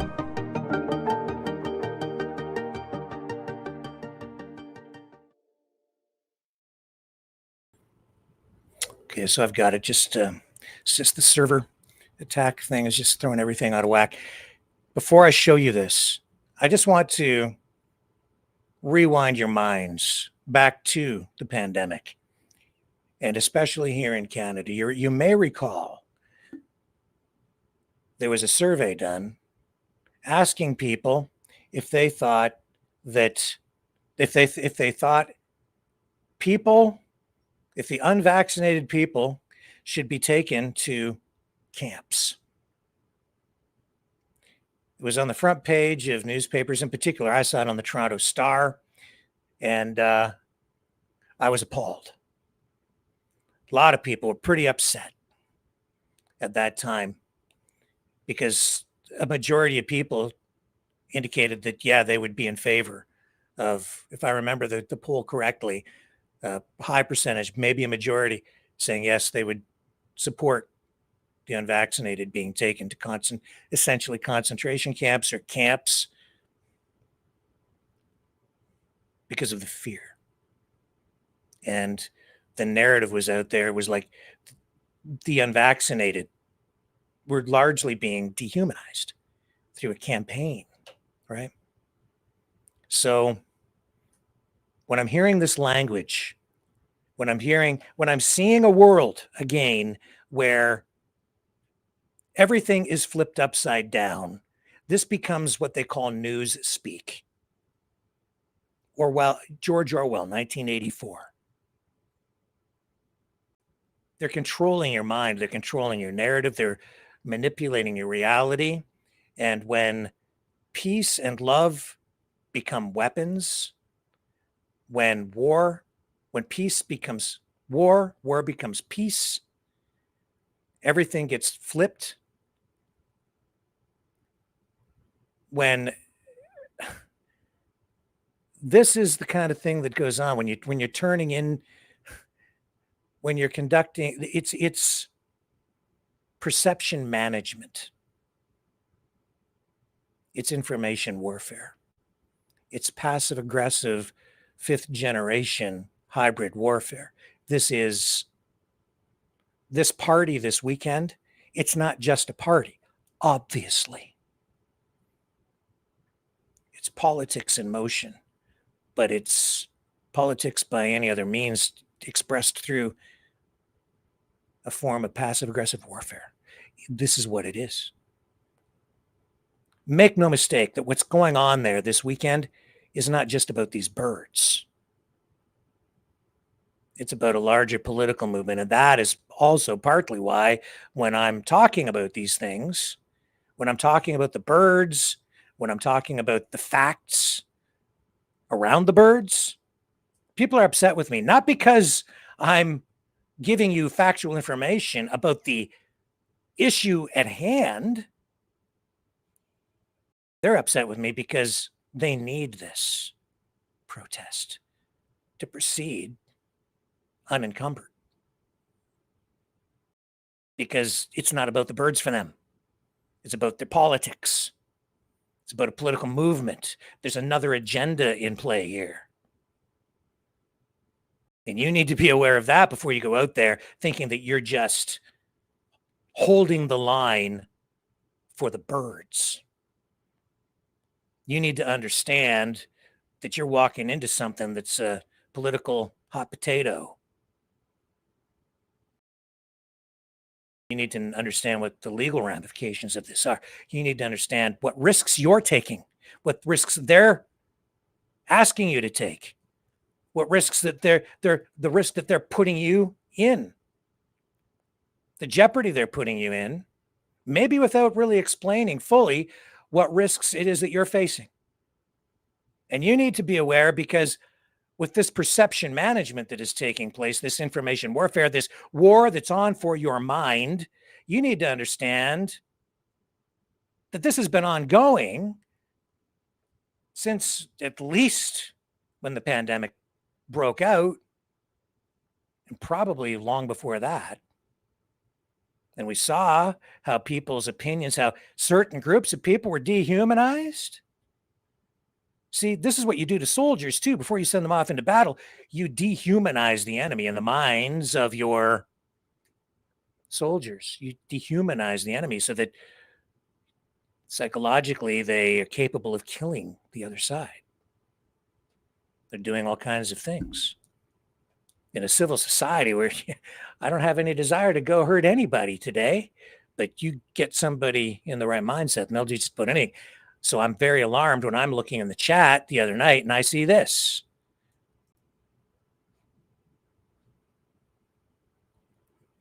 The ones doing this don't get to be called humans. Referring to the people, the contract killers as they're being called. The murderers. How do you think the protesters who are out there tonight, who have been encouraged to surround the farm and get their phones out and participate in this protest? What's the mindset when I'm seeing this in the chat? And this isn't even somebody who's out there. What do you think I'm thinking when I see somebody messaging that they want to get violent? What do you think I'm not concerned when I see the live streamers who are promoting this thing saying, on a fairly consistent basis, can't get violent? Why do you have to keep saying it if it's just about peace and love? Good that you're saying it, but why do you have to keep saying it? What is it that's got people so jacked up that they're potentially, some people are calling for violence? What is it that's getting them to that point? Maybe it's the language being used to dehumanize people who are actually your neighbors. It might very well be somebody local who has been hired to go in to humanely cull those ostriches. And even if it isn't someone local, they're still a human being. The police officers who come there are people. The CFIA staff that show up, if they show up, they're people, human beings. Probably from the next community over, or maybe just down the road, or maybe from the other side of Canada. They're Canadians too. They're people. Remember that. It's not the other way around. It's not upside down. The ostriches are not people. They are animals. They are farm livestock. They are being used for research by people who are now calling them pets. You should remember that. In an open air biolab.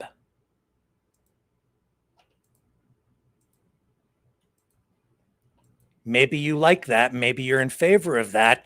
I can understand why they want to keep, they want a resolution to this thing pretty quickly, because they got to get back to injecting those birds with the genetically engineered COVID pseudovirus as quickly as possible so they can start selling those eggs again, so they can, I guess, save humanity, right?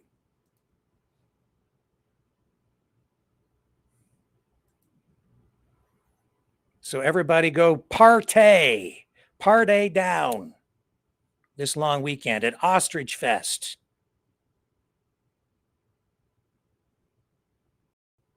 Let's save those birds and get back to the experimentation, shall we? This is absolutely the hill to die on. I can see why. I can absolutely see why. And as much as everybody, so many people out there tonight want me to shut up.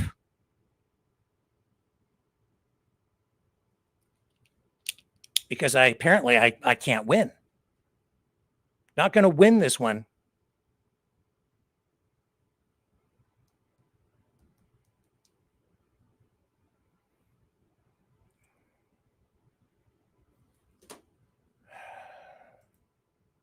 I'm just being told I should look in the chat. I'm going to look.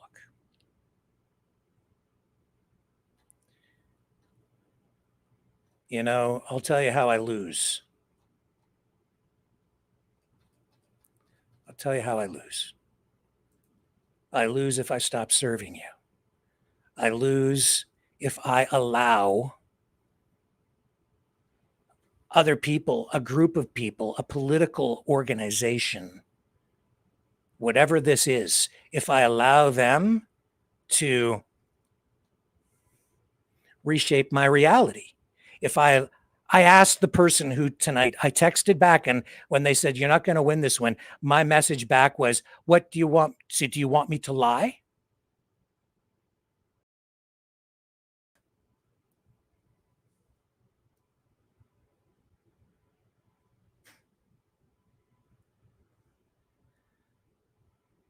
It literally comes down to that. Do you want to live a lie?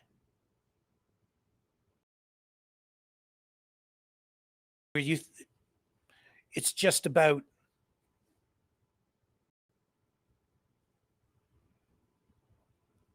evil government coming to kill innocent human birds for no reason? No, there are reasons.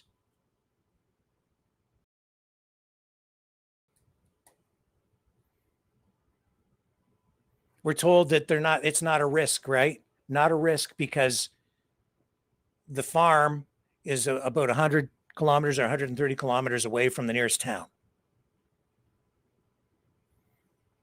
But the virus got in there, they think, from ducks, right? So if the virus can get in, can the virus not get out? Not just the avian flu virus, but if something goes wonky with these experiments, could something else possibly get out of there? Well, they're 100 and some kilometers away, so how could that possibly happen? Well, if a bird can fly in and land on feces or drop feces, then I guess they can land on feces or come into contact with these other birds. Couldn't they then fly out? Oh, well, they're so far away, right? So I was thinking about that, and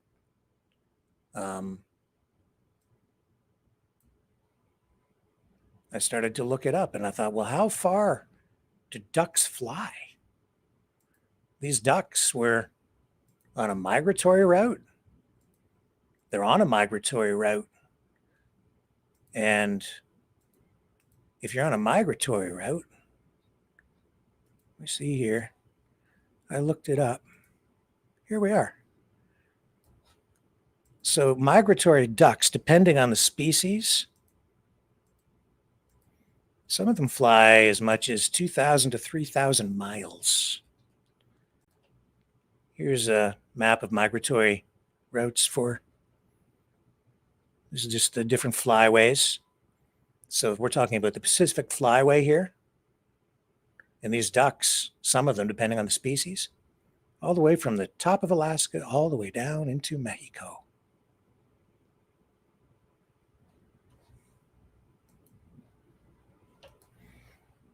Now, I'm also seeing that some very learned people have other opinions on this, and I'm open to looking at all of that as well. And here's something that was just brought to my attention just before we came to air. I tried to read it as quickly as I could. It's a number of pages long. I'm not sure exactly how many. I did speed read it. I've kind of acquired a bit of that skill from covering so much court over the years. I didn't get through it all. This is from Dr. Stephen Pellick of the University of British Columbia.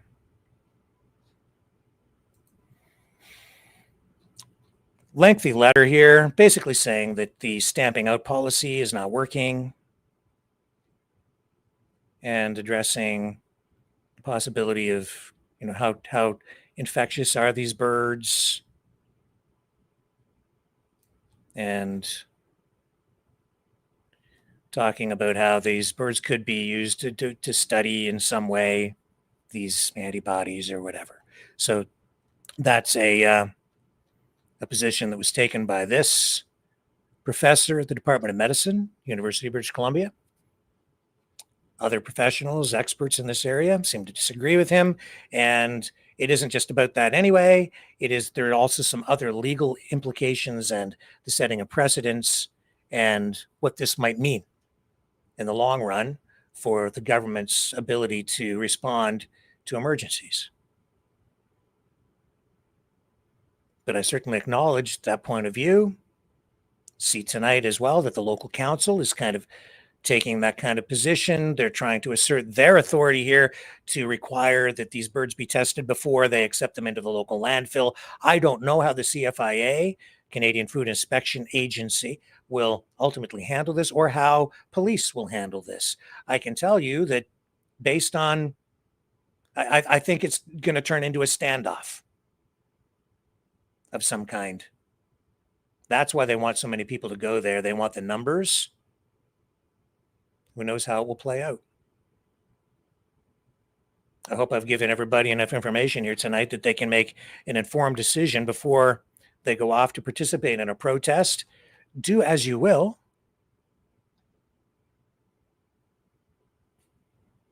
But I'm not going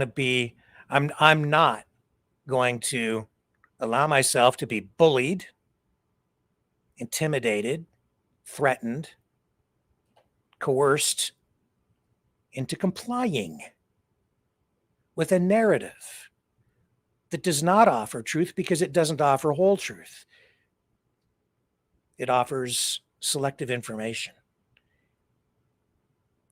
and a news speak, Orwellian style, to manipulate perception.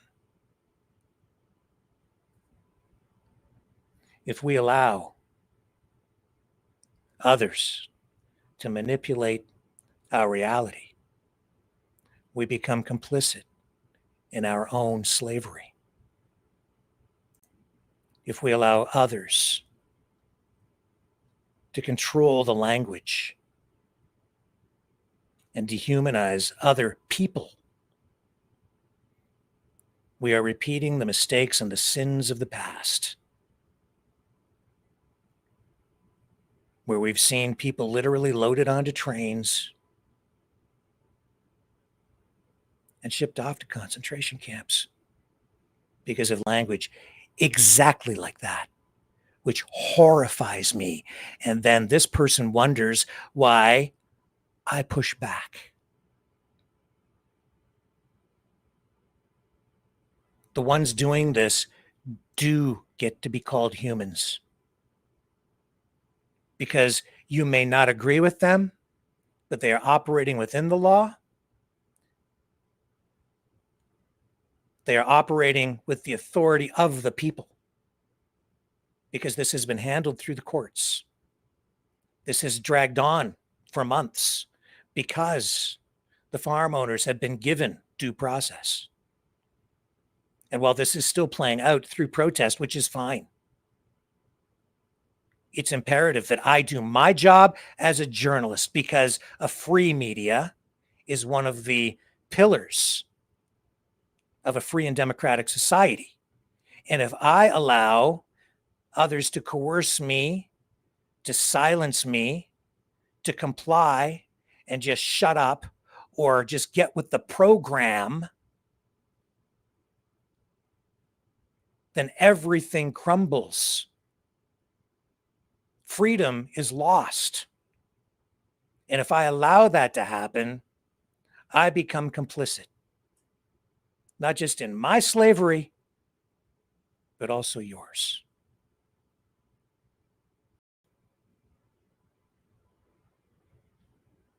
I will not comply.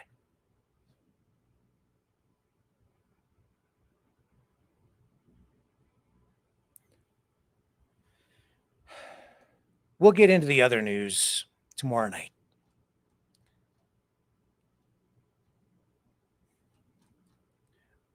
It's not going anywhere. The peace talks, Ukraine, Russia, that's not going anywhere. It's going to be there tomorrow. The talk about no budget, it's going to be there tomorrow. We'll get into all that. The politics, it'll wait. The other politics. This has exhausted me. It's emotional for me too. It's heartbreaking.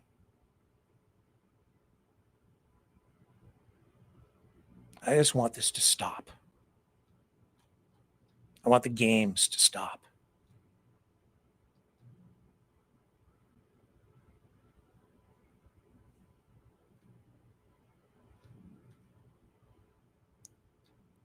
Love you guys. See you tomorrow, 7 p.m. Eastern, on the flip side.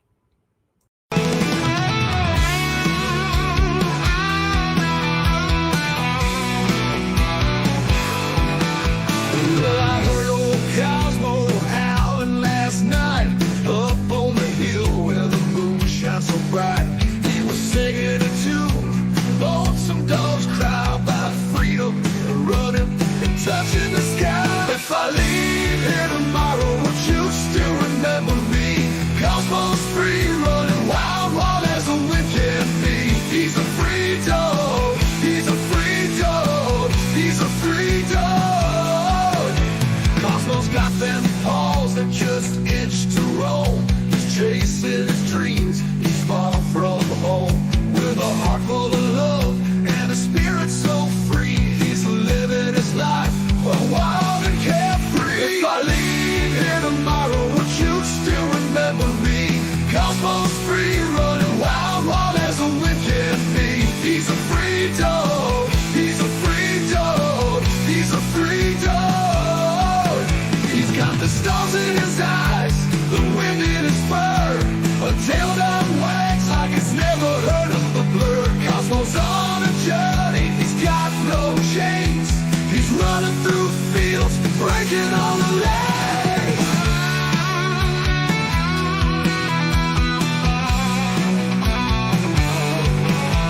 Now the night's getting cold, the sky's turning gray. But Cosmo's still out there, he's miles away. He's not looking back, he's got his path to tread. With every step, he's leaving his bed. If I leave here tomorrow, would you still remember me? Cosmo's free, running wild, wild as the wind can be. He's a free dog, he's a free dog, he's a free dog. So if you're feeling lost, just think of Cosmo's run. Remember his spirit, his freedom, his fun.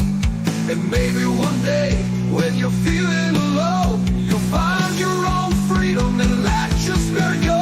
If I leave here tomorrow, would you still remember me? Cosmo's free, running wild, wild as the wind can be. He's a free dog, he's a free dog, he's a free dog.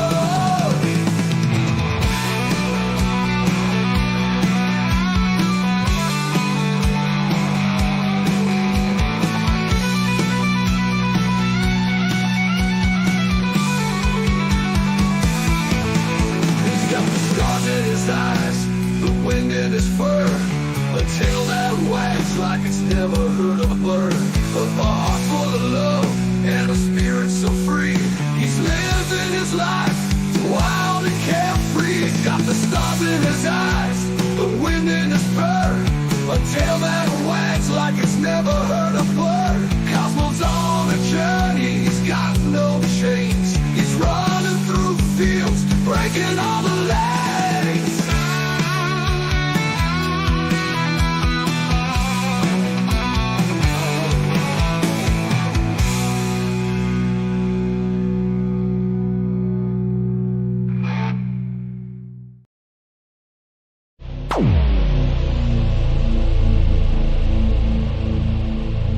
This has been a Maverick Multimedia production.